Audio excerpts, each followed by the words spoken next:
Salut à tous et bienvenue sur Plug on Tech, la chaîne dédiée à l'actu high-tech. Avant de lancer la vidéo, j'aimerais vous faire une présentation de la chaîne. On y trouvera de l'actu tech, des tests, des conseils, des discussions autour de la tech et plein d'autres choses qui dépendent de comment la chaîne va évoluer. Et pour que la chaîne évolue, je compte sur vous pour partager, laisser un like et surtout de laisser des commentaires afin de participer au développement de la chaîne. Sur ce, il est temps de lancer le jingle. C'est parti!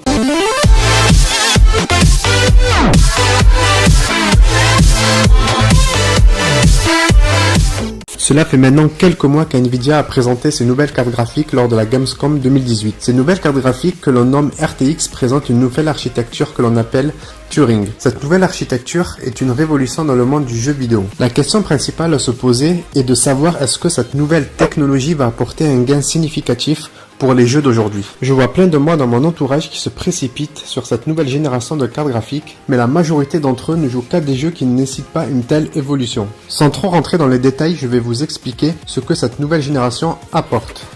L'évolution majeure de la série RTX réside dans le ray tracing. Mais c'est quoi le ray tracing? C'est après 10 années de recherche et des millions de dollars d'investissement que Nvidia a réussi à exploiter le ray tracing. Ici, Nvidia n'a rien inventé. Le ray tracing existait déjà. Le ray tracing est en fait un algorithme d'éclairage qui simule des interactions physiques semblables à la réalité. Mais pourquoi ne pas l'avoir sorti avant, me diriez-vous?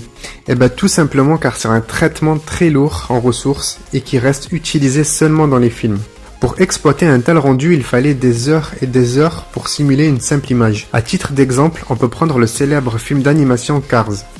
Cars utilise le ray tracing et il a fallu entre 10 et 20 heures de calcul pour avoir une simple image. Je vous laisse deviner le temps de calcul pour tout le film. Je vois déjà certains d'entre vous me dire « Mais du coup, avec une RTX, on va pouvoir avoir des graphismes dignes d'un film d'animation ?»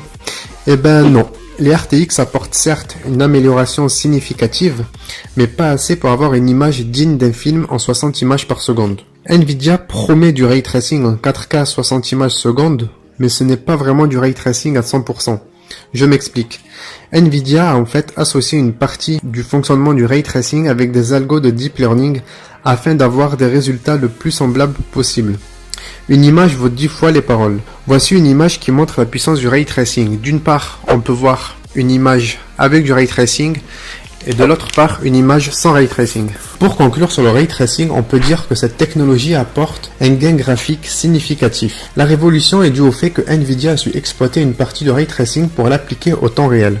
Le monde du jeu vidéo vient de connaître une révolution grâce à la série RTX. Voici un petit graphique assez simple pour schématiser ce que nous avons dit précédemment. On peut voir dans l'axe des ordonnées la qualité de l'image et dans l'axe des abscisses le temps de calcul nécessaire au traitement d'une image. On constate que plus une image a une qualité s'approchant de la réalité, plus le temps de calcul va être élevé. Concernant le temps réel, Nvidia, grâce à sa nouvelle génération de cartes graphiques RTX, a su faire un gap considérable dans la qualité de l'image tout en promettant 60 images par seconde. Il est important de savoir aussi que la RTX embarque une mémoire en GDDR6 qui est 2 fois plus rapide que la GDDR5. Pour rappel, la mémoire dans une carte graphique fait office de tampon, c'est-à-dire que c'est là que les images sont stockées avant de les afficher. Et pour traiter des images lourdes en peu de temps, il est important d'avoir une mémoire rapide. Pour conclure sur la vidéo, on peut dire que les RTX présentent des propriétés exceptionnelles par rapport à la génération précédente. Comme je vous l'ai dit, le ray tracing apporte une expérience de jeu se rapprochant le plus du réel. Aujourd'hui, pour exploiter toute cette puissance,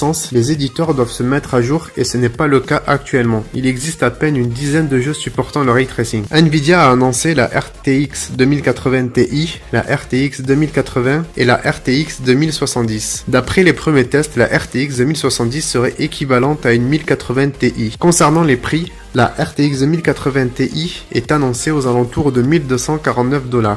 La 2070 aux alentours de 650 $ et 850 $ pour la 2080.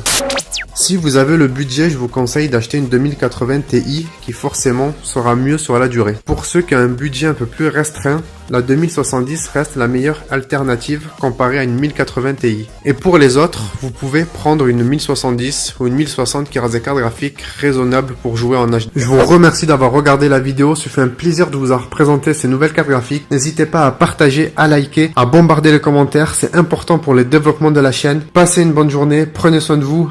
Peace.